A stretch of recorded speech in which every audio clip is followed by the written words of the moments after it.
We are all dictators. Last year, the minuscule world of Acton Academy collapsed, albeit only for a short while. The guides only assembled the standards committee a short while before they decided to leave the studio and let us fix the problem. I was chosen to be a part of this committee, and it was our job to create a new contract that would guide our community back to intentionality. Barely a day or two after the assembly of this committee, we were spending upwards of 5 hours per day in meetings. Soon, we introduced an honor code versus Eaglebutt contract, as well as an honor code violation process and a few other processes. But we didn't stop here. Now we were taking charge of who, in the last few weeks, had committed an honor code violation large enough to still be viable a few weeks after the fact. We went down the list of people in the class, one by one. Some we immediately dismissed, but others were spoken of for quite a long time. We came up with our lists of people who committed honor code violations, and a separate list of people who required warnings. We announced to the class that we had our lists, but we wouldn't be sharing it just yet. The violators had to, without being prompted, confess publicly to the class, specifically stating what they had done and how they would do better in the future. Many people stood up and spoke to the class, apologizing. Most had done nothing wrong. We waited. The deadline was nearing, and yet only a few violators had spoken. The deadline passed, and the time to confront people was nearing. The time had come, and nobody wanted to do the dreaded task of telling the violator what he had done.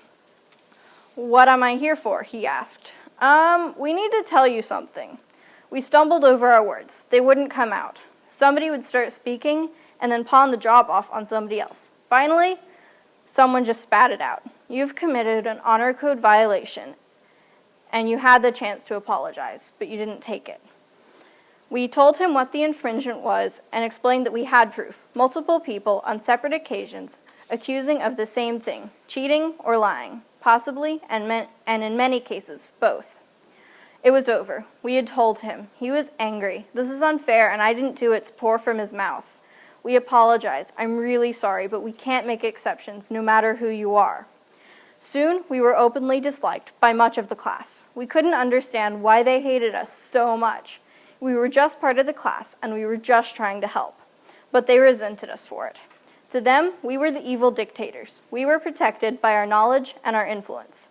We had stabbed our friends in the back. Some began to threaten and slander us. They were angry. "It's so unfair how the council chose people to be on the committee. I think it would have been better if anybody could have been on the committee if they wanted to. They're just wasting their time in stupid meetings. I heard they spent an entire hour choosing what font to use on their documents." We used our power to create a new rule.